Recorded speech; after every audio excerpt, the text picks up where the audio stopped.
நேற்று Bigg Boss season 9ல் பார்வதி கமருதீன் 2 பேருக்குமே ரெட் கார்டு கொடுத்து விஜய் சேதுபதி வந்து வீட்டிலேருந்து வெளில சென்ட் பண்ணியிருந்தாரு.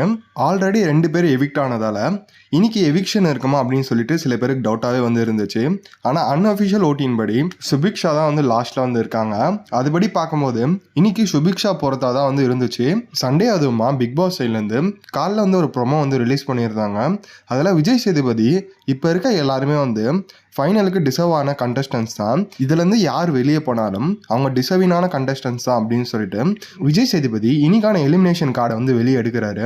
அப்போ எடுக்கும்போது அரோரா சுபிக்ஷா 2 பேருமே சந்தோஷமாக வந்து இருக்காங்க. அதுலேருந்து பார்க்கும்போது என்ன தெரியுதுன்னா இன்னைக்கு நோ எலிமினேஷன் தான் இருக்கும் போல். ஆனால் அன்அஃபிஷியலாக வந்த இன்ஃபர்மேஷன் படி சுபிக்ஷா வந்து இன்னைக்கு வெளியே போகிறதா இருக்காங்க அப்படின்னு சொல்லிட்டு ஒரு அப்டேட் வந்து கிடச்சிருக்கு. ஆல்ரெடி சோஷியல் மீடியாஸில் நிறைய பேர் வந்து சுபிக்ஷா வந்து எவ்வளோ நாள் இருக்கிறதுக்கு டிசர்வின் இல்லை அப்படின்னு சொல்லிட்டு இருக்காங்க. ஸோ சுபிக்ஷா எவ்வளோ நாள் இருக்கிறதுக்கு டிசர்வின் கண்டஸ்டன்ட் அப்படின்னு சொல்லிட்டு மறக்காம கமெண்ட்ல வந்து சொல்லுங்க. சுபிக்ஷாவை இன்னைக்கு வெளில அனுப்புனா கரெக்டாக இருக்குமா அப்படின்னு சொல்லிட்டு மறக்காம கமெண்ட்ல சொல்லுங்க. ஸோ சேனலை சப்ஸ்கிரைப் பண்ணாமல் பார்த்துட்டு இருந்தீங்கன்னா மறக்காம சப்ஸ்கிரைப் பண்ணி வச்சுக்கோங்க. Bye guys.